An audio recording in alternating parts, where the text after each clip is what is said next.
Boa noite, irmãos. Que a graça e a paz do Senhor Jesus seja sobre a vida de cada um de vocês.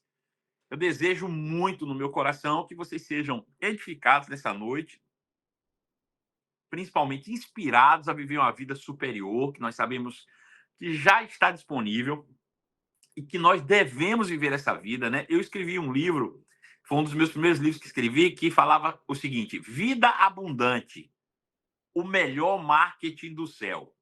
Ou seja, o maior interessado em que você viva uma vida superior em todas as áreas da sua vida, o maior interessado que você viva uma vida abundante em todas as áreas da sua vida é o próprio Deus. Porque quando você vive uma vida acima de qualquer expectativa humana, natural e terrena, você vai despertar nas pessoas a curiosidade. E elas vão ficar pensando: como é que ele consegue? Como é que ela consegue viver uma vida dessa? Eu desejo ter essa vida também. E aí, obviamente, você vai achar a porta aberta para que você possa influenciar essas pessoas através daquilo que você tem vivido. Então, a gente deve desejar com o coração ardente essa vida plena, essa vida superior, para que a gente possa influenciar milhares de outras pessoas, né? Para mim, uma grande alegria, uma honra poder compartilhar a palavra de Deus com cada um de vocês. E eu espero também que essa palavra se espalhe para você que está nos assistindo agora pelas redes sociais, para você que está nos assistindo aí através do canal do YouTube. Bom, eu espero que essa palavra alcance o seu coração de verdade, todo o meu coração. Bom, eu trouxe uma palavra, eu estou empolgado com essa palavra, estou animado com essa palavra desde de hoje pela manhã. Eu dormi pensando nisso, acordei e não me contive. Logo pela manhã, no meu primeiro momento ali com o Senhor, fiz o meu devocional e o Senhor foi enchendo meu coração e eu fui trazendo essas ideias que estão borbulhando dentro de mim. Eu precisei fazer uma mudança naquilo que eu ia fazer, né? Então eu vou trazer um panorama rápido sobre o que nós vimos na última semana, no nosso culto, o que foi falado, o que foi ministrado aqui, bem rapidamente. É o tempo também de algumas outras pessoas chegarem. Dá tempo de você convidar mais familiares aí, principalmente o pessoal que está nos Estados Unidos, se você puder convidar pessoas aí que você sabe que pode estar conosco e ouvir a palavra, então seria maravilhoso também, tá bom? Bom, na última semana, né, eu preguei aqui sobre o tema a extrema necessidade de se obter conhecimento, com base em dois textos, Colossenses capítulo 1, verso 9 a verso 15 e Efésios capítulo 1, verso 15 ao verso 22. Bom, eu quero ler o texto primeiro, antes de eu contextualizar, para que você entenda. Vai ser sobre o mesmo texto, eu vou pregar sobre o mesmo texto. Eu acho que esse texto ele pode ser dissecado ainda mais e muito mais. A gente poderia, só nesse texto aqui, fazer umas 10 pregações facilmente, né? Sem exagero nenhum. Até porque o evangelho é assim, ele é rico, né? Ele é profundo. A Bíblia diz que, de fato, a glória de Deus é esconder os tesouros que estão na sua palavra. Mas a glória dos homens é garimpar e descobrir tais tesouros, né? Você descobrir a revelação da palavra. E quando você entende, aquilo enche o seu coração, enche a sua alma, você fica cheio de expectativas e isso tudo vai gerar coisas extraordinárias na sua vida. Então, eu quero que você abra a sua Bíblia comigo em Efésios, capítulo de número 1, verso de número 15. Nós vamos ler na versão Almeida atualizada, por favor. Efésios, capítulo 1, verso 15. Se você está com sua Bíblia aí de papel, eletrônica, seja como for, abre a sua Bíblia, acompanhe a leitura bíblica para que você esteja atento e veja as Escrituras Sagradas. Afinal de contas, a Bíblia diz que a fé vem pelo ouvir e ouvir a palavra de Deus, né? Se aquilo que eu pregar aqui não for a palavra de Deus, se aquilo que você ouvir não for a palavra de Deus, não vai gerar fé em seu coração, né? Então é importante que você acompanhe a leitura, atente se está de fato escrito. Você não tem nenhuma obrigação, nenhuma responsabilidade em acreditar naquilo que eu falo, mas você tem total responsabilidade em acreditar naquilo que você está lendo na sua Bíblia. Então é importante que você acompanhe a leitura. Diz o seguinte a palavra de Deus. Efésios, capítulo 1, verso 15. Por isso, também eu, tendo ouvido a fé que há entre vós no Senhor Jesus e o amor que vocês têm nutrido para com todos os santos, não cesso de dar graças por vós, fazendo menção de vós nas minhas orações, E eu peço para que o Deus de nosso Senhor Jesus Cristo, o Pai da glória, vos conceda espírito de sabedoria e de revelação no pleno conhecimento dele, iluminados os olhos do vosso coração, para que saberdes qual é a esperança do seu chamamento, qual é a riqueza da glória da sua herança nos santos, e qual é a suprema grandeza do seu poder para conosco os que cremos, segundo a eficácia do seu poder, o qual poder exerceu ele em Cristo, ressuscitando-o dentre os mortos, fazendo-o assentar à sua direita em lugares celestiais, acima de todo principado e potestade, poder e domínio, e de todo nome que se pode referir, não apenas no presente século, mas também no vindouro, e por todas as coisas, e pôs todas as coisas debaixo dos pés. E para ser o cabeça sobre todas as coisas, ele deu esse poder à igreja, o qual é o seu corpo, a plenitude daquele que tudo enche em todas as coisas. Importante demais esse texto, profundo demais esse texto. É um texto riquíssimo e que a gente pode tirar lições extraordinárias, inspirações divinas para que a gente viva a vida superior que eu vinha falando aqui, que vai inspirar milhares de outras pessoas. Eu quero que você acompanhe comigo alguns versículos ainda nesse mesmo texto, vamos repeti-los para que fique bem frisado na sua cabeça, apenas lá no começo, versículo 15 e até o versículo 17. Diz assim: por isso, também eu, tendo ouvido a fé que há entre vós no Senhor Jesus e o amor para com todos os santos, não cesso de dar graças por vós, fazendo menção de vocês nas minhas orações. E eu peço nas minhas orações para que o Deus do nosso Senhor Jesus Cristo, ou seja, o Pai da glória, vos conceda espírito de sabedoria e de revelação no pleno conhecimento dele, no pleno conhecimento dele, irmãos. Isso é o que é mais importante que a gente possa entender agora. Eu quero que vocês atentem mais uma vez, só um minutinho que minha câmera está bagunçando aqui o coreto. Mas veja, eu quero que vocês atentem ainda só no versículo 17, para que o Deus do nosso Senhor Jesus Cristo, não é qualquer Deus, não é qualquer coisa que você chama de Deus, é o Deus que foi revelado por Jesus. É o Deus que Jesus apresentou a seus discípulos e, em consequência, ao mundo. Que nós também o conhecemos como Pai da Glória, o Pai, o nosso Pai que está na glória. E que esse Deus, o nosso Pai que está na glória, conceda a cada um de nós uma atitude, um espírito, de desenvolvermos cada vez mais sabedoria e revelação das Escrituras para que conheçamos cada vez mais a Deus, a Ele. É isso que o apóstolo Paulo está dizendo. Então, com base nisso, eu quero orar com você para que Deus possa iluminar já de antemão os olhos do nosso coração, para que a gente possa compreender essas Escrituras de uma maneira mais clara, mais transparente, mais leve, e que a gente possa sair daqui realmente bem inspirado para vivermos uma vida incrível, extraordinária e maravilhosa, ok? Então, feche seus olhos mais uma vez, bote sua mão sobre o coração, vamos orar. Pai Santo e amado, eu quero te render graças em nome de Jesus, por mais essa noite, pelo privilégio de estarmos aqui reunidos como corpo, como igreja e como família. Eu quero te agradecer por cada alma, por cada vida aqui presente, que representa, Senhor, não apenas a si mesmo, mas uma família, representa um propósito, representa uma esperança para o mundo, representa, Senhor, o teu próprio reino aqui, que representa, Senhor, uma embaixada do céu na terra. Eles estão aqui porque eles desejam ouvir a tua palavra. Eles estão aqui, Pai, porque desejam ouvir a tua voz. Portanto, todos nós nos ajoelhamos diante de ti, Senhor. Mesmo que por dentro, no nosso coração, nós estamos curvados, nós estamos, Senhor, quebrantados diante de ti, para que possamos ser cheios da tua palavra, para que teu Espírito, como tem enchido a minha vida agora, como a tua unção tem descido sobre mim como um manto, desça sobre eles também. Que eles possam, Pai, experimentar verdadeiramente o poder que está, Senhor, operando neles nesse momento. O poder que sai da minha boca, Senhor, através da tua palavra, possa alcançar cada coração. Eu me submeto completamente à unção do teu Espírito. Eu me submeto completamente, meu Pai, ao Espírito do conselho, ao Espírito da sabedoria, para trazer respostas a cada oração que foi feita com fé.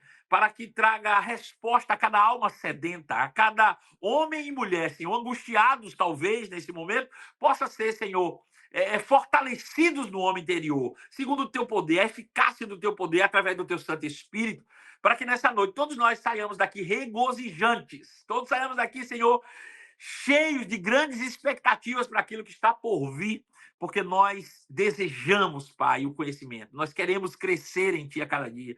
Isso nos alimenta, Pai, isso nos fortalece, nos anima, nos faz pessoas cada vez melhores. No poder do nome do Teu Filho, Jesus Cristo, é que eu oro e consagro esse momento ao Senhor, em nome de Jesus.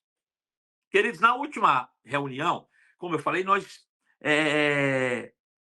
recebemos da parte de Deus instruções da forma que nós precisamos obter o conhecimento. E não é qualquer conhecimento. Não é qualquer conhecimento, né? Nós precisamos conhecer as Escrituras Sagradas, sabe? É interessante porque o profeta Oséias, lá na Antiga Aliança, ele foi usado por Deus para falar ao povo de Israel que o povo de Deus tem perecido porque lhe falta conhecimento. Isso não ficou no passado, isso era uma profecia também para nós hoje. O povo de Deus, o povo que se chama pelo nome de Deus, o povo que se reúne nos quatro cantos da terra, em nome de Jesus, muitas vezes estão perecendo. É interessante pensar nisso, porque Jesus disse que veio para que tenhamos vida e vida em abundância, né? Quando nós olhamos para a maioria dos cristãos, vemos os cristãos perecendo. Parece que há uma incompatibilidade de informações. E eu paro para pensar, peraí, quem está errado nisso? Será que Jesus estava exagerando? Será que Jesus estava mentindo quando ele disse que veio para que tenhamos vida e vida em abundância? Bom, se Jesus tivesse mentido, ele não teria sido Jesus, porque Jesus era justo, ele nunca pecou, ele nunca errou, ele nunca mentiu. Então, se ele disse que nós teríamos uma vida plena e abundante, se ele inspirou o apóstolo Paulo a falar em Romanos capítulo 5, verso 17, que nós, aqueles que receberam da parte de Deus uma abundante graça e o dom, o presente de Deus da justificação em Cristo, nós deveríamos estar reinando em vida, reinando em vida. E quando nós olhamos, muitas vezes, para a maioria dos cristãos, nós não vemos essa verdade, né? Não vemos. E quando nós decidimos nos posicionar, muitas vezes, como verdadeiros dominantes dessa terra, como verdadeiros reis e sacerdotes que somos, quando decidimos nos posicionar que temos a vida abundante, às vezes somos taxados até mesmo de ignorantes, como eu conversava com alguns filhos espirituais essa semana, ou de arrogantes, né? Então, veja, será que os cristãos não estão enxergando isso? Que se eu não estou vivendo algo abundante na minha vida, né? E eu falo positivamente falando, se eu não estou vivendo uma vida plena, glamurosa, abundante no sentido mais puro dessa palavra, algo está errado em mim, né? E voltando lá ao que Osé disse, cabe para nós hoje. Será que o que não falta é conhecimento para que por meio desse conhecimento a gente possa de fato alcançar essa vida abundante? Porque se o povo de Deus perece porque lhe falta o conhecimento, o contrário também é verdadeiro. O povo prospera quando o conhecimento chega. O povo cresce quando o conhecimento chega. O povo é liberto quando o conhecimento chega, porque a palavra de Deus é clara. Ela diz que conhecereis a verdade vos libertará. Mas as pessoas muitas vezes preferem lotar cultos onde os pregadores costumam dizer que com a imposição de suas mãos e alguns gritos liberta o povo dos demônios, né? Veja, eu não estou dizendo que não exista possessão e que muitas vezes você precisa expulsar um demônio em nome de Jesus. Mas a verdadeira libertação bíblica, ela vem por meio do conhecimento revelado das Escrituras Sagradas. E por meio do conhecimento nós vamos prosperar. Portanto, é necessário, é uma necessidade básica do cristão buscar convictamente, desejosamente, pelo conhecimento. Então, com base nos textos de Colossenses, que Paulo instruiu a igreja de Colosso, no capítulo 1, verso 9 em diante, e também com base nesse texto que nós acabamos de ler, nós trouxemos a narrativa da pregação da última semana, que foi inspiradora para todos nós. Eu não sei você, mas eu saí daqui pulando, né, pipocando igual pipoca, cheio da unção do Espírito. Por quê? Porque a palavra nos empolga, porque a palavra deve nos inspirar, a palavra deve nos motivar, a palavra de Deus deve nos colocar para cima. Afinal de contas, Nós estamos falando do evangelho, que tem por tradução boa notícia. Bom, eu nunca vi ninguém que chora triste, decepcionado porque recebeu uma boa notícia. Não é verdade? Eu não conheço alguém que se entristece porque recebeu uma boa notícia. Não é verdade? Então, a gente tem que entender que se o evangelho é pregado, ele tem que trazer alegria, ele tem que trazer regozijo. É claro que muitas vezes o evangelho vai nos confrontar em áreas da nossa vida que no primeiro momento pode nos trazer tristeza, porque a tristeza, segundo Deus, produz arrependimento. Mas um arrependimento sincero traz na consequência a alegria da libertação daquilo que você estava aprisionado. Então, de qualquer sorte, o evangelho vai trazer para nós alegria. É isso que o evangelho proporciona para a vida do ser humano. Então, com base naquilo que nós vimos na semana passada, hoje eu quero dar sequência nesse entendimento. E eu falei que nós precisávamos estudar sobre 3 coisas. Quem se lembra aí quais foram as 3 coisas que a gente precisava estudar, que a gente ia mergulhar mais profundamente aí? Quem é capaz de me dizer? Enquanto eu bebo água, você pode escrever aí. Quem participou conosco, quero saber se você está atento, se você está ligado na pregação, se você recebeu mesmo, me fala o que é que nós precisamos prioritariamente, que está no texto aí, obviamente, buscar o conhecimento, compreender, conhecer. O que é? Me conta aí.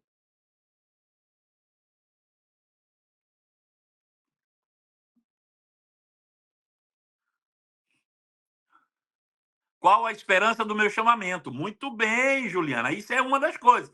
E essa é a primeira. Nós íamos mergulhar nessa hoje. Mas hoje pela manhã, eu estava orando, né? Tendo um tempo de comunhão com o Senhor, preparando essa mensagem, e algo subiu ao meu coração. Eu fui examinar os textos de novo. Qual a riqueza dos santos? É a segunda coisa. Muito bem. Tem uma terceira. Vamos lá.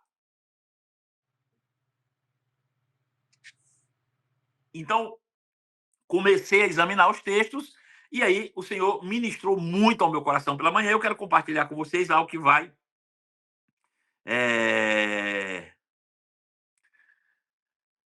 creio que Deus vai, de fato, e o poder que opera em mim. Muito bem, é isso aí. Que Deus vai falar com cada um de nós nessa noite. Ok? Então veja. Volta no texto lá, mais uma vez. Eu quero colocar ele na versão NVT, porque vai ficar com uma compreensão um pouco mais clara, principalmente para aqueles que são mais novos na fé, que não têm tanta habitualidade com as escrituras sagradas. Para facilitar, eu vou colocar aqui a versão NVT, tá bom? Então, veja. Efésios capítulo 1, verso 15, nós vamos ler o verso 1 em diante. Ele diz assim: desde o dia, ou desde que eu soube da fé no Senhor Jesus e do seu amor pelo povo santo em toda parte, não deixo de agradecer a Deus por vocês, fazendo menção de vós em minhas orações. Então veja, a primeira coisa que o Paulo passa e transmite para a gente é que chegaram aos seus ouvidos, né? Ou chegou aos seus ouvidos, ou chegou aos seus ouvidos, que existia um povo, a igreja de Éfeso, e eu declaro que esse povo também é a nossa igreja aqui, né? Porque quando nós estamos reunidos, nós somos uma igreja. Eles têm 2 atitudes que são extremamente benéficas para o povo santo, né? Fé em Jesus e amor para com todos os santos. Então, esse povo tinha uma fé e tinha um amor voltado para todo o povo santo. Mas eu acredito que talvez, assim como o povo de Colosso, essa fé que eles desenvolviam em Cristo e esse amor que eles nutriam por todos os santos, tinha uma motivação. E a motivação é, cara, eu vou crer em Jesus e eu vou amar as pessoas, vou andar em amor, porque pode ser que essa vida aqui não valha nada, mas um dia eu vou morar no céu, né? Então, é esse pensamento que muitas vezes a maioria dos cristãos tem, né? Que pode ser que a vida aqui seja realmente a vida que for, ruim do jeito que for, passar pelo que for, sofrer o que for, nunca ter o que deseja, viver uma vida aquém daquilo que poderia, mas não importa. O importante é que eu creio em Jesus, eu ando em amor e por isso eu vou morar no céu. Só que, como eu falava agora, outrora, Cristo preparou para que nós vivêssemos essa vida aqui, na terra, agora, desde o momento em que nós aceitamos a Ele como Senhor da nossa vida. que nós vivêssemos uma vida abundante, que nós vivêssemos uma vida plena, que nós reinássemos em vida, que nós assumíssemos a dominância que nos é devida, que nos é natural e própria como filhos de Deus. Nós deveríamos assumir isso, ainda aqui na Terra. Então, quando isso acontece, nós tomamos uma outra proporção de vida. Nós mudamos a nossa forma de pensar e começamos a mudar a nossa forma de agir. Então, a expectativa de Paulo é dizer: olha, gente, toda vez que eu ouço que vocês são pessoas fervorosas em Cristo, isso me anima. Isso me anima.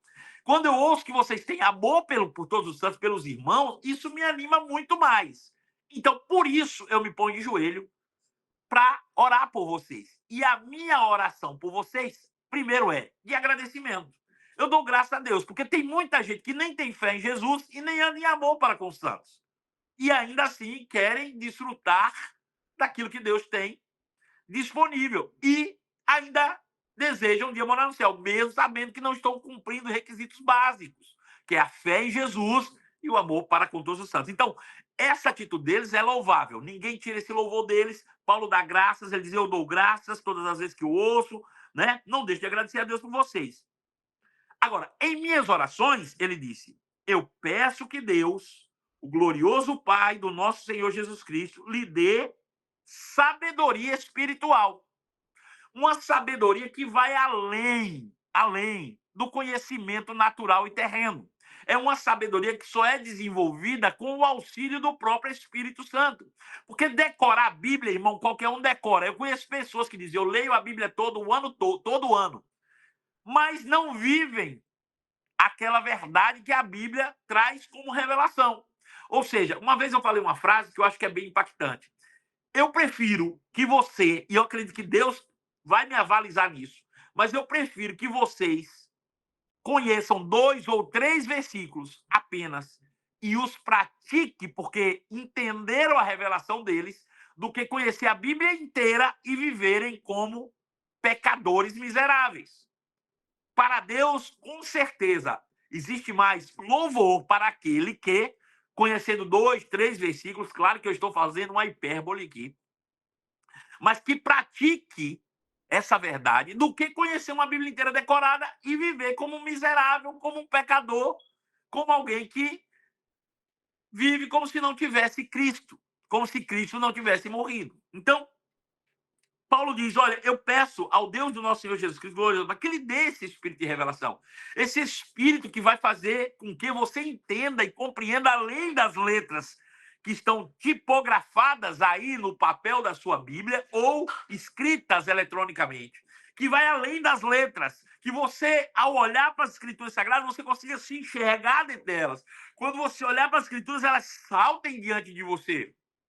Isso é o espírito de revelação e de sabedoria, né? Agora, veja o que ele diz. Ele diz: eu peço que o Deus do glorioso, o Deus, o Pai do glorioso, peço que Deus, o Pai glorioso do nosso Senhor Jesus Cristo, lhe dê sabedoria espiritual e entendimento para que vocês cresçam no conhecimento dele. Irmãos, e é aqui que eu quero parar e acabou a minha pregação aqui. Acabou, já posso ir para casa. Vê. A primeira coisa que um cristão tem que fazer é buscar de todo o seu coração o conhecimento de Deus, querido. Quem Deus é. Antes mesmo de você saber quem você é, você precisa saber quem Deus é. É por isso que a oração de Paulo ela é prioritária. Ele diz: a primeira coisa que eu oro é que Deus, o próprio Deus, lhe dê um espírito de revelação, uma sabedoria espiritual para que você cresça no conhecimento dele. O que é crescer no conhecimento? É a cada dia eu conhecer mais. É a cada dia eu ter mais conhecimento acerca de Deus. Para que cada dia eu conheça mais e melhor. Eu quero ler como está esse versículo na Bíblia, a mensagem, para você ver como fica ainda mais clara essa transmissão do que Paulo está falando. Ele diz assim, ó: e além de agradecer, eu peço ao Deus do nosso Senhor Jesus Cristo, ao Deus da glória, que os faça sábios e dê a cada um o discernimento necessário para que o conheçam cada vez mais e melhor. Irmãos, é isso que eu tenho que sair daqui. Se você sair daqui com, rapaz, eu preciso conhecer a Deus. Se eu quiser viver uma vida melhor, eu preciso conhecer a Deus. Se eu quiser ter um trabalho melhor, eu preciso conhecer a Deus. Se eu quiser ter uma saúde melhor, eu preciso conhecer a Deus. Se eu quiser ter um casamento melhor, eu preciso conhecer a Deus. Sabe? Essa é a nossa prioridade. O Senhor falou isso comigo hoje, Marcelo. Você só chegou onde chegou, você só faz o que você faz, você só está onde você está, porque você conhece a mim. Você sabe quem eu sou, você sabe como eu ajo. E por isso você consegue, de fato, extrair tudo que eu tenho. Tem muita gente que se julga religiosa, tem muita gente, irmãos, que se julga perfeito, que se julga santarrão, acredite, que se julga sem nenhum tipo de pecado, que é puro, que é santo, mas não vive, não tem, não consegue alcançar o padrão daquilo que Deus tem compartilhado com aqueles que o amam, que o buscam. Então, nessa perspectiva, nós temos que entender que tudo que nós precisamos é uma necessidade primária de todo cristão conhecer a Deus. Aí você me pergunta, mas por que eu preciso conhecer a Deus? E eu te digo por que você precisa conhecer a Deus. Talvez você pense assim, mas Deus me conhece muito bem, Deus conhece o meu deitado, Deus conhece o meu levantar, Deus conhece, porque não é sobre, é importante ele me conhecer. Deixa eu te dizer, esse pensamento é muito comum, mas é muito errado. É muito errado. As pessoas não querem ter o trabalho de se desenvolver dentro de um relacionamento. Eles acham que Deus é onisciente, é onipresente, é onipotente. Ele faz o que ele quiser, da forma como ele quiser, como ele bem entender, e aí tá tudo bem, e eu vou viver na minha vida. Se ele quiser fazer, ele faz. Se ele não quiser, ele não faz. Mas será que é isso mesmo? Sabe? Talvez você tenha esse pensamento. Mas acredite, pensar assim é um erro grave, irmãos. Pensar dessa maneira é um erro gravíssimo. Sabe?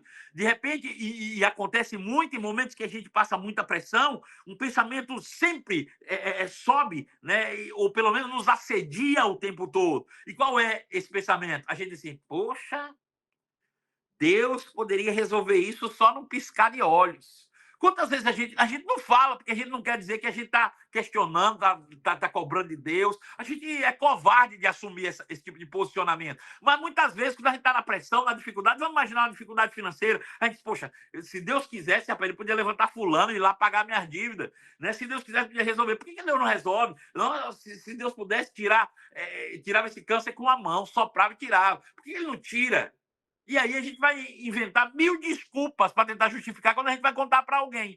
Mas, no fundo, lá dentro de nós, a gente fica se questionando por que ele não fez. No fundo, estou falando que eu já passei por isso, irmãos.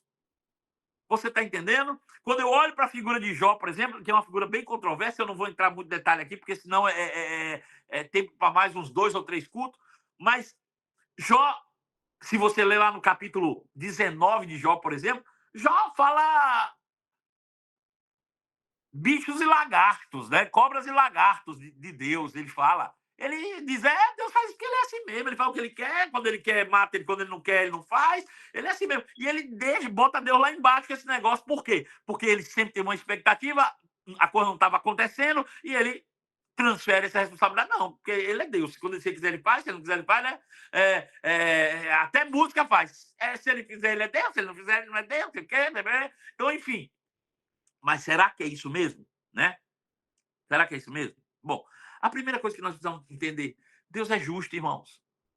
Deus tem um caráter, e nós temos que entender esse caráter de Deus, sabe? É o primeiro ponto que eu preciso tocar, eu preciso conhecer o caráter de Deus. Tem muita gente dizendo, eu conheço Deus porque eu tenho intimidade, eu faço jejum, faço oração. Mas não é assim que você conhece. Não é assim que você conhece a Deus. Você conhece a Deus pelas escrituras sagradas. Né? Nós vamos entrar um pouco mais nisso. Mas veja, a gente precisa entender, primeira coisa, que Deus é justo. Deus é um Deus de justiça, Deus é justo. E o que significa? Que Deus jamais vai ser controverso. Deus jamais vai ser parcial. Deus jamais, não, vou dar um jeitinho aqui. Deus jamais vai ser ilegal. Sabe? É curioso você pensar que Deus pode fazer qualquer coisa. Pode ou não pode? Deus pode tudo. Afinal de contas, ele é onipotente. Deus pode fazer qualquer coisa. Mas eu pergunto, Deus pode mentir? Bom, mentir ele pode, mas ele não vai mentir jamais, porque ele não é homem para que minta.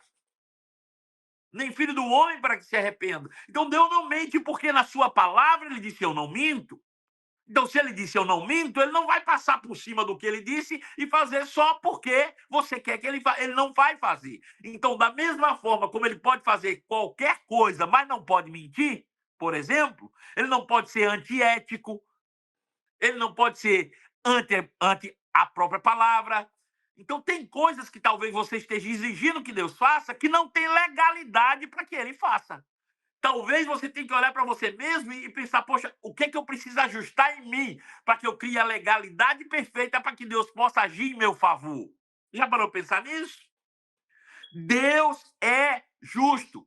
E esse é o primeiro ponto que eu queria tocar. Por quê? Porque não adianta eu querer conhecer nada se eu não conhecer esse lado de Deus de justiça. Porque eu posso estar a vida inteira crendo em algo que para Deus é ilegal. Né? Eu posso estar uma vida inteira querendo que Deus resolva ou faça ou execute algo que ele, naquele momento, me disse: Marcelo, isso é contra a minha vontade, está fora da minha palavra, está completamente contrário ao meu desejo, à minha vontade. Você não me conhece.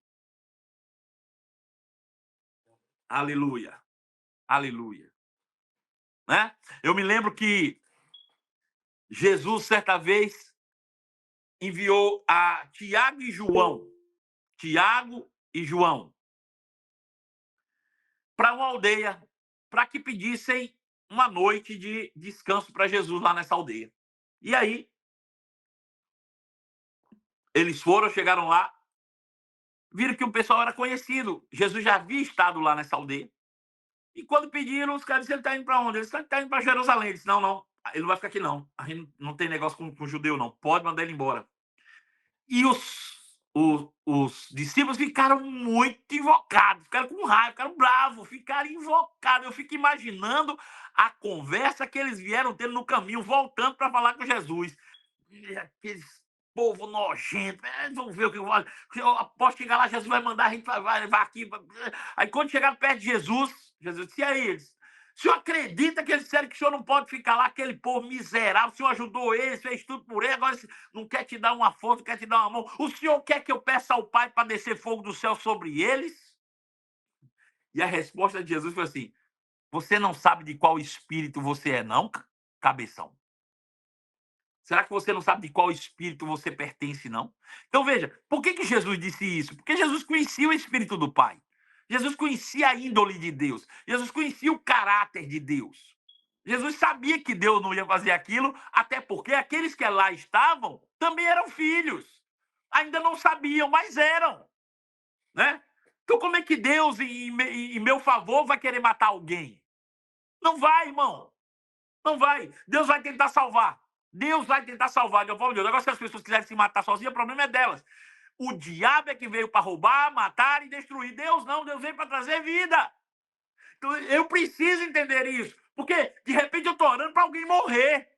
Porque alguém me fez mal. Eu estou exagerando aqui, obviamente, mas tem tanta coisa que a gente ora que Deus não vai realizar. Porque está fora dos padrões do caráter divino.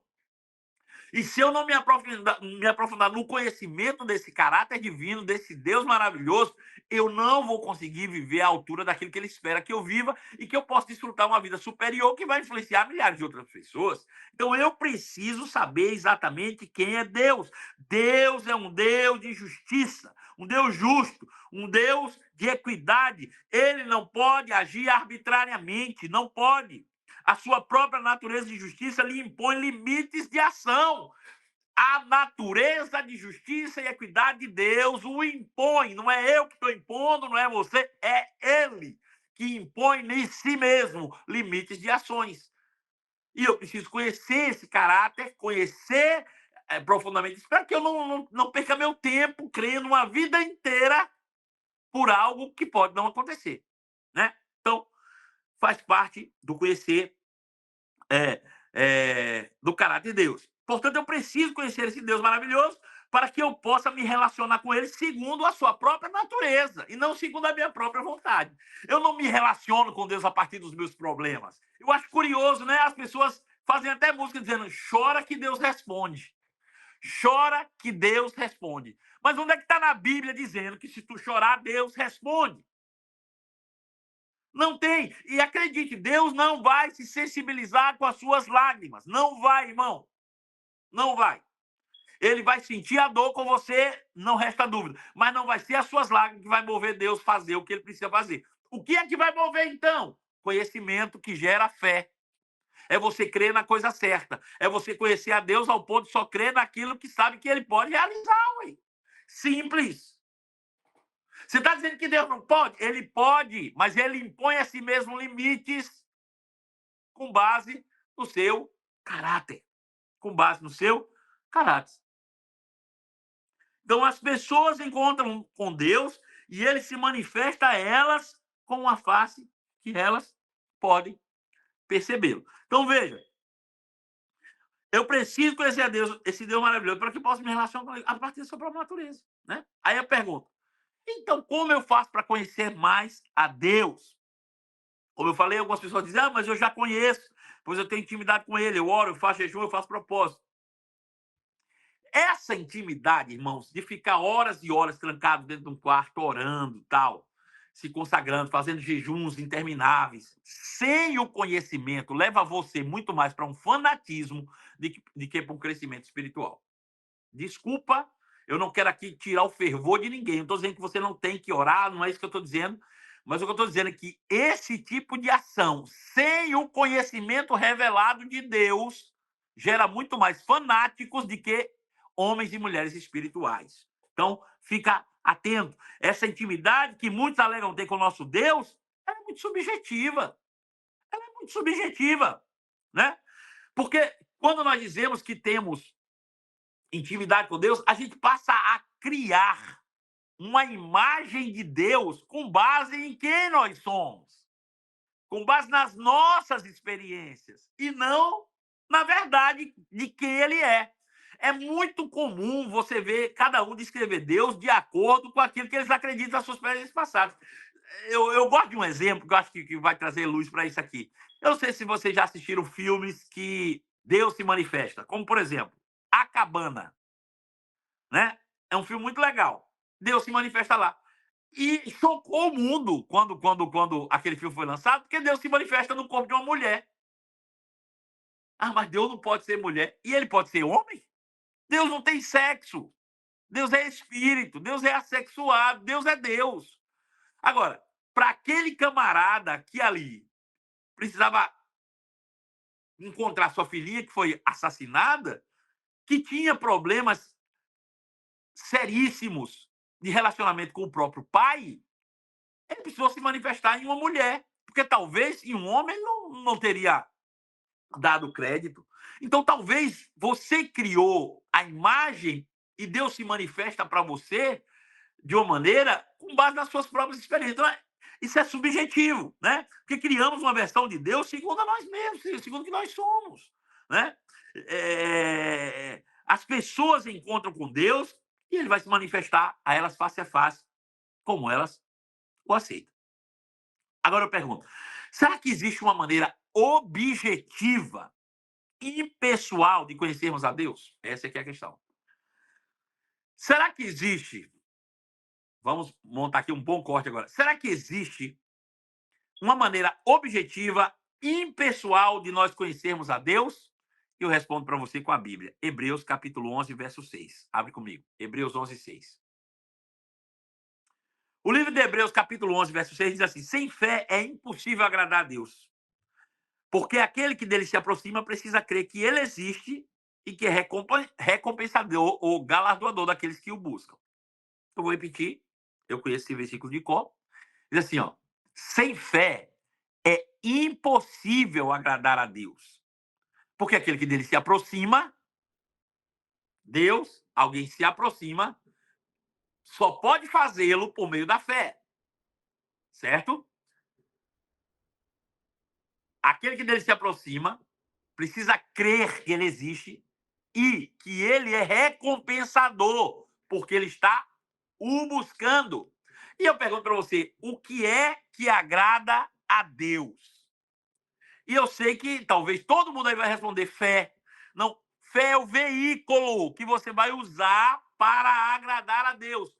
O que agrada a Deus é essa busca, e buscar a Deus. Veja, sem fé é impossível, porque sem fé você não tem como encontrar Ele. Ele ama aqueles que o buscam, Ele galardoa aqueles que o buscam, Ele dá resposta daquele que o busca. Então, veja, ao invés de eu ficar em todo o tempo buscando maneiras místicas, desculpa a expressão que eu vou usar, é misticismo muitas vezes que a gente faz, fazendo campanha, é misticismo muitas vezes que a gente faz, fazendo votos, é misticismo que a gente faz, fazendo um monte de coisinhas na expectativa de receber algo de Deus. Quando a Bíblia é clara que diz que sem a fé é impossível você se agradar a Deus, porque aquele que dele se aproxima, que é o que agrada a Deus, precisa crer que ele existe.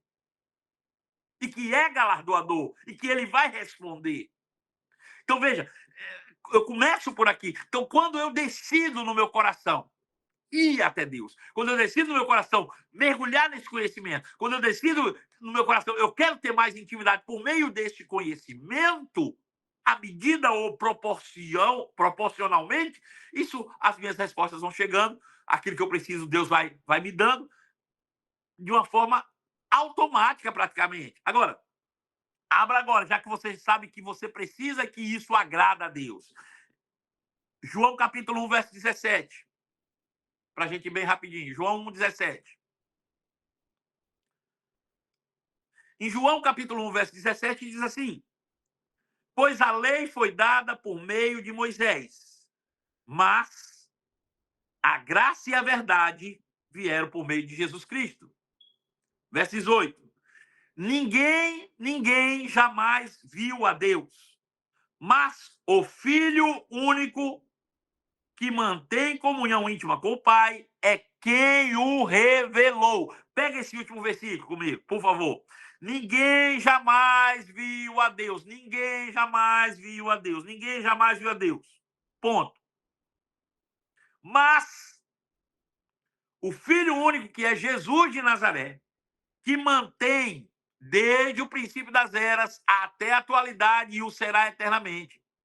Esse Jesus que mantém íntima comunhão com Deus é quem o pode revelar a nós. É a única pessoa. Gente, para pensar um pouco. Vou pegar um personagem aqui da história. Princesa Isabel, né? Que foi a libertadora dos escravos no Brasil. Princesa Isabel. Quem aqui se lembra como Princesa Isabel era? Eu não estou falando de uma foto, tá? Estou falando de personalidade, de altura, de jeito, tom de voz, cabelo, pele, pinta na cara. Quem aqui pode dizer? Ninguém. Alguém poderia nos dar essa informação de quem era a Princesa Isabel com riqueza de detalhes em todos os aspectos, seja físico, emocional e espiritual? Alguém aqui teria condição de fazê-lo? Claro que não. A única forma da gente conhecer com clareza quem foi a Princesa Isabel é se a gente encontrasse com alguém que estivesse vivo hoje, mas que tivesse vivido com ela também há 200 anos atrás, quando ela ainda estava viva. Então, se tivesse alguém que conviveu intimamente com ela em todos os aspectos que você possa imaginar e que ainda estivesse viva hoje, era a única pessoa que seria capaz de nos dizer com clareza quem era a Princesa Isabel. Agora eu pergunto, quem é a única pessoa capaz de falar quem é Deus? Bom, eu vou repetir as mesmas coisas. Só alguém que pudesse ter mantido íntima comunhão com ele a vida inteira e que continuasse vivo hoje, que fosse capaz de nos transmitir tal informação. Então só existe uma pessoa para isso. Não existe Moisés, não existe Josué, não existe Isaías, não existe Jeremias, não existe ninguém que viveu isso. Só tem um, e o nome dele é Jesus de Nazaré. Então, ele é o único capaz de dizer para a gente quem é Deus. Se Moisés disse, Deus fez isso, e Jesus disse, não, ele não faz isso, então eu fico com o que Jesus disse. Ponto final, é assim, acabou. É assim, acabou. Crer diferente disso, irmãos, é até beira a ignorância.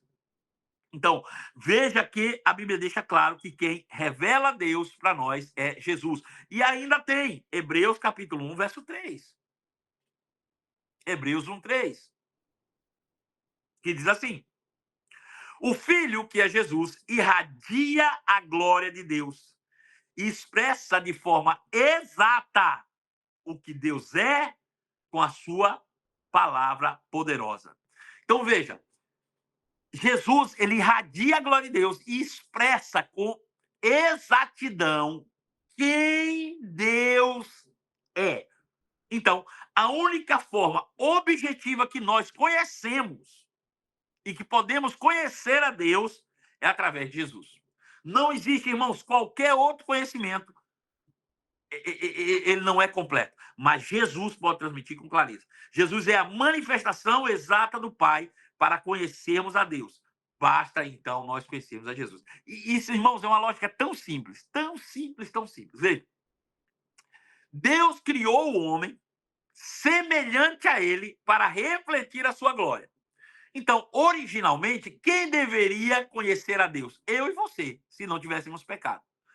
Éramos nós, os seres que deveríamos apresentar quem Deus é com exatidão e precisão. Até porque nós éramos semelhantes a ele, né? Com perfeição e exatidão, e fomos criados para refletir quem ele é. Ponto. Esses éramos nós.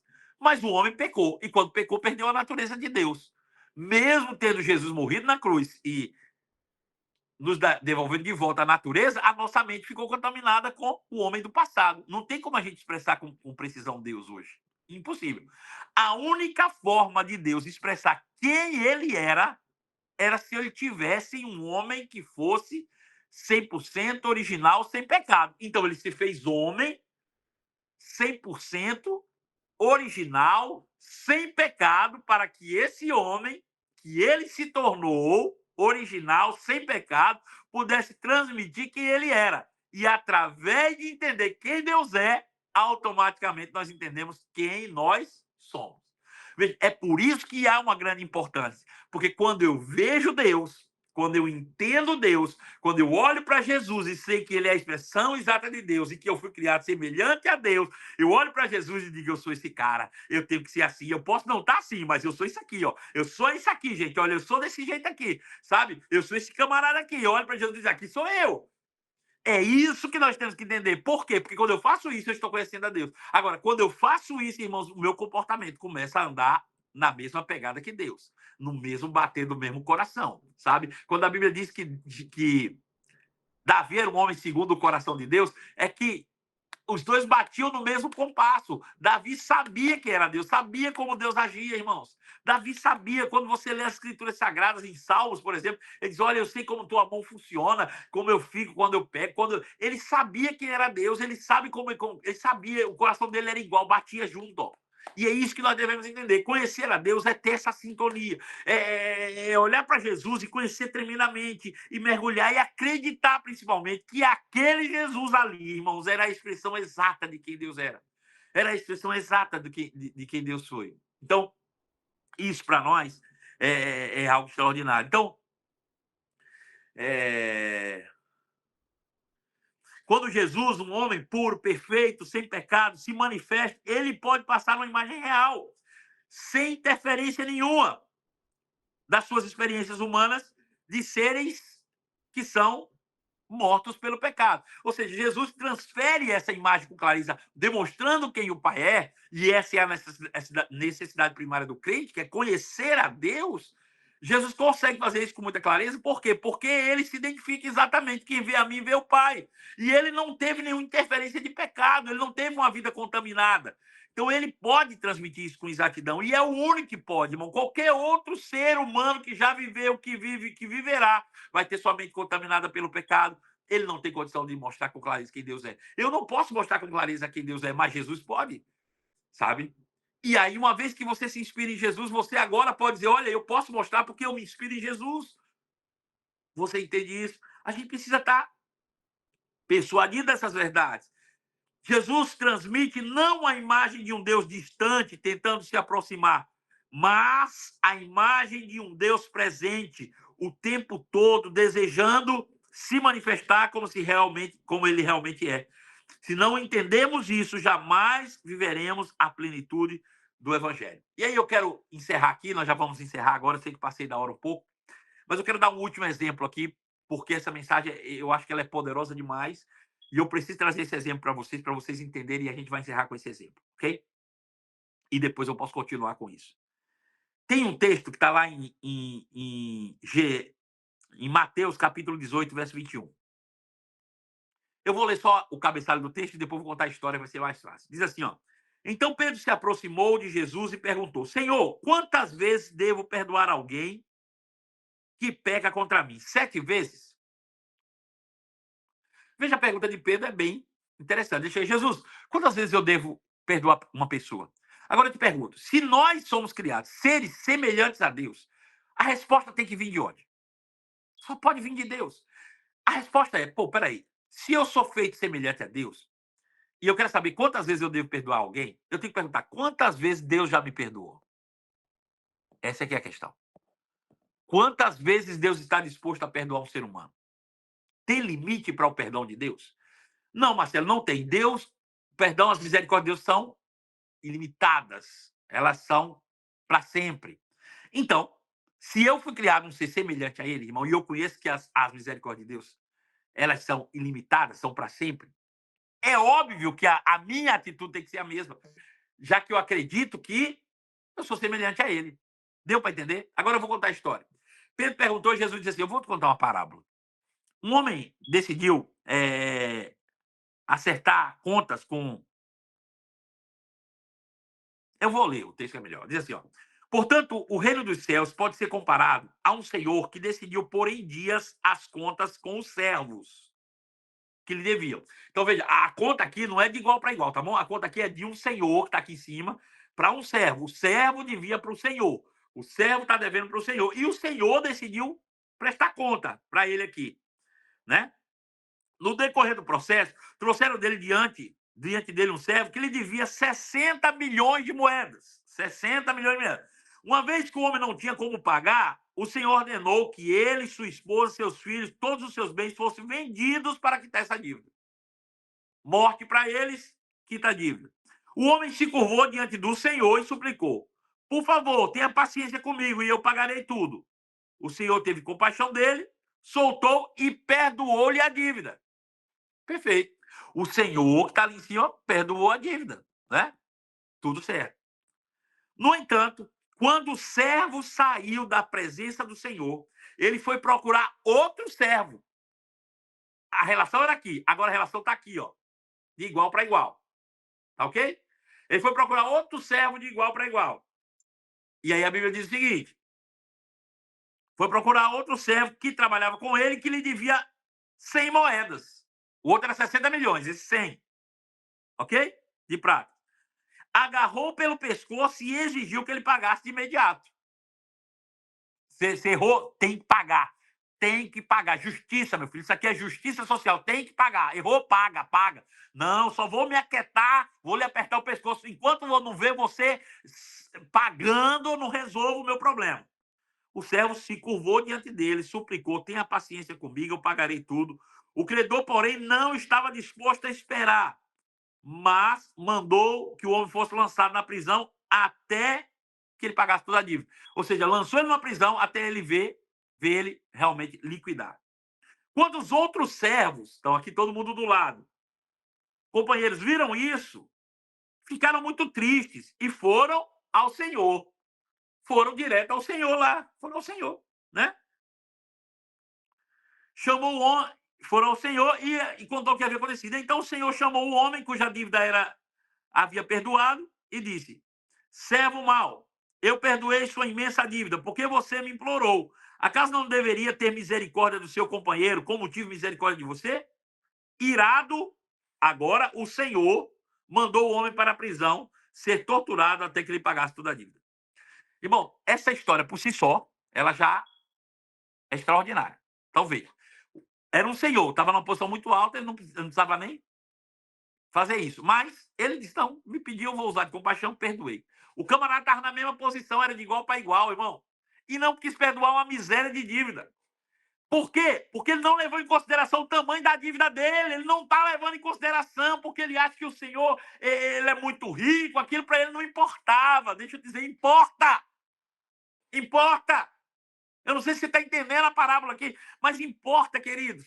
Deixa eu te dizer, não faz distinção isso aqui, não. O que nós, deixa eu dizer, a gente ia para o inferno, a gente ia morrer, ia ficar eternamente queimando lá. E o Senhor nos perdoou, e o pior, Ele pagou a nossa dívida. Ele não levou em consideração o tamanho da dívida que ele foi perdoada, e agora ele está lá batendo no outro, pá, espancando, vou matar, vou fazer, ele tem que pagar, ele sabe o que ele fez. Pá, pá, pá, pá, pá, pá, pá. Só que, uma hora, as pessoas que estão em volta começam a ver, peraí, tem alguma coisa errada. Esse cara não foi perdoado outro dia? De uma dívida? E aí começa a dobrar os seus joelhos e começa a colocar isso diante do Senhor. E é aqui que entra a questão. Veja, não foi o Senhor que tomou a iniciativa, não. É a oração dos santos. Senhor, olha o que o cara está fazendo lá. Olha o que esse camarada está fazendo lá. O Senhor perdoou uma dívida tão grande e esse cara está espizinhando o outro por causa de uma ação tão mesquinha, pequena, miserável. Olha o que eles estão fazendo. Aí o Senhor agora se volta para ele e diz assim, ô cara, você esqueceu o valor que eu já te perdoei? Irmão, essa história por si só, eu vou encerrar com isso, ela já é autoexplicativa. Mas ele termina o texto dizendo assim, ó, assim também meu Pai Celestial fará com vocês, caso se recusem a perdoar de coração os seus irmãos. Fecha a Bíblia, encerrou o assunto. Eu te pergunto, por que não perdoam? Porque não conhecem o Senhor, porque não conhecem Deus, porque não conhecem a si mesmo. Se julgam incapazes e se acham no direito, mas fulano errou. E tu não, bonito. E tu não, lindão. Não importa, olha o tamanho da dívida que o Senhor perdoou. Agora, de igual para igual, você quer destruir o outro? Ou você acredita mesmo que qualquer ato que a gente fizer aqui na Terra compara-se com o ato de infidelidade que fizemos contra Deus?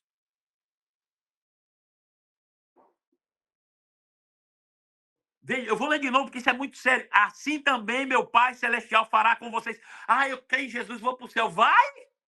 Vai mesmo? Olha, eu sou uma pessoa que acredito que a salvação é muito simples. Mas nesse caso, você vai mesmo se você não perdoou ninguém? Será que vai mesmo? Porque pela Escritura Sagrada que está dizendo aqui, diz que não vai, não. Não, não, não, não. Ele disse, meu pai vai fazer a mesma coisa se você não aprender. Agora, é maldade de Deus? Não, gente, você é semelhante a Ele. Você é semelhante a Ele, você foi criado. Isso mexeu comigo profundamente hoje. Por quê? Por quê? Te digo por quê. Te digo por quê mexeu profundamente comigo. Porque é prioridade para nós conhecermos o caráter de Deus, irmãos, e nos comportarmos como Ele é. A gente precisa viver. Não adianta eu selecionar o que eu quero, não. Isso aqui não é self-service gospel, não. Que eu vou andar, eu vou ser igual a Deus na cura, vou ser igual a Deus aqui, mas no perdão, não. Eu vou ser seletivo no perdão que eu falo. Apoio não faça, não, que você vai ver. Apoio não faça, não. Né? Então, eu quero agora colocar essa mensagem diante de vocês para que conheçamos a Deus. Não é só esse, não, existem vários, irmãos. E eu quero só citar, e na nossa próxima culto, eu quero entrar em um por um. Qual é o resultado prático de eu conhecer a Deus? Se eu cresço no conhecimento de Deus, o que melhora na minha vida? Qual é o resultado prático? Eu vou te dar algumas coisas importantes aqui, você vai anotar aí, se você quiser. Primeiro, a minha confiança melhora. Se eu conheço a Deus, eu sei como Deus age, a minha confiança melhora. Ele diz que se eu sou misericordioso com as pessoas, vão ser misericordiosos comigo. Se eu plantar, eu vou colher. Agora, se não forem, aí, meu filho, você está plantando coisa ruim e vai colher também. Então, problema seu. Mas eu sei, se eu for perseguido, por exemplo, injustamente, eu sei que a minha vida vai melhorar. Você está entendendo? Isso é confiança. E por que eu confio nisso? Porque eu conheço a Deus. Eu confio nisso porque eu conheço o caráter de Deus. Segunda coisa que melhora na minha vida, a minha paz. A minha paz. A minha paz. Porque esse Deus que eu conheço disse, olha, fica tranquilo, eu não vou permitir que você passe por nenhuma provação que você não tenha pronto para vencê-la, não. Pode relaxar. Eu vou te livrar de todas. E eu coopero para o teu bem, todas as coisas que possam acontecer na tua vida. Eu estou sempre trabalhando para te beneficiar de alguma forma. Então, eu tenho paz. Eu tenho alegria, irmão. Eu tenho alegria. Eu tenho alegria. Eu vou rir. Por quê? Porque eu sei que eu tenho um pai no céu que cuida de mim, que olha por mim, que me dá o que eu quero, sabe? Que é zeloso. Isso me traz alegria, regozijo. Me dá segurança, sabe? É interessante nós estarmos em um país que a ameaça vai rondando a gente o tempo todo, questão de imigração, e eu estou confiante. Estou super confiante. Por que você tem confiança? Porque eu tenho um Deus e quando eu vim para cá, Deus disse, eu sou o dono dos Estados Unidos. Se eu quiser ser, se eu não quiser ser, não entra. E ele me trouxe para cá, ponto final. Então eu tenho confiança, irmãos, eu vou ficar aqui até o dia que ele quiser. E eu falei, ó, eu vim para os Estados Unidos, agora eu sou americano, não sei se vocês estão percebendo o sotaque, né? Eu nasci aqui.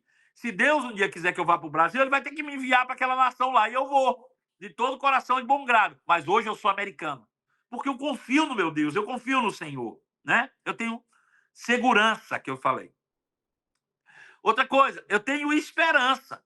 Esperança. Quando eu conheço a Deus, irmãos, pode ser que as coisas não estejam como eu gostaria que elas estivessem, mas todo dia que eu acordo, eu sei, Deus está trabalhando em meu favor. Deus está trabalhando em meu favor. Hoje não foi o melhor dia, mas amanhã vai ser. Deus está trabalhando em meu favor.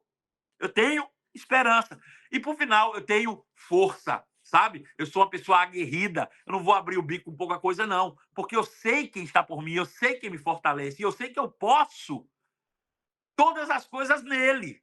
Né? Nada vai me ser forte demais que eu não possa vencer, porque eu estou nele, ele é a minha força, ele é a minha fortaleza. Então, são essas coisas que estão aqui, 6 coisas: confiança, paz, alegria, segurança, esperança e força. Né? No nosso próximo culto, eu vou entrar nesses princípios aqui, como o conhecimento de Deus pode nos fortalecer em cada uma dessas áreas, e o conhecimento específico de Deus vai nos fortalecendo, nos transformando dia após dia. Então, eu oro nesse exato momento para que Deus realmente inspire vocês a buscar mais conhecimento dele, mais conhecimento de Deus. E a forma objetiva de se buscar conhecimento de Deus é conhecendo Jesus.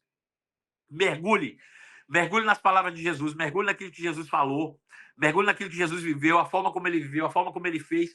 O que Jesus fez, Deus faz, continua fazendo, vai fazer para sempre. O que Jesus fez, pode ter certeza, é segurança para você fazer e aprender o caráter de Deus. O que Jesus não fez, irmãos, não tem. Jesus era o homem original perfeito que revelou quem Deus era. Todo conhecimento de Deus que não deriva-se de um homem original e perfeito é um conhecimento viciado. Acredite. Então, que Deus possa nos abençoar e iluminar os olhos do coração. Eu oro, Pai, em nome de Jesus, que cada um de nós possa dormir nessa noite com desejo ardente no coração de conhecer mais de Ti, e que o Senhor possa revelá-lo, Senhor, através do Teu Filho Jesus, através das Santas Escrituras, o caráter do Teu Filho, para que, por meio dele, conhecemos a Ti, o Deus único e verdadeiro que nos ama, que nos guarda, que tem trabalhado em nosso favor, no poder do nome de Jesus, Pai. Eu abençoo cada um dos meus irmãos aqui, em nome de Jesus Cristo. Amém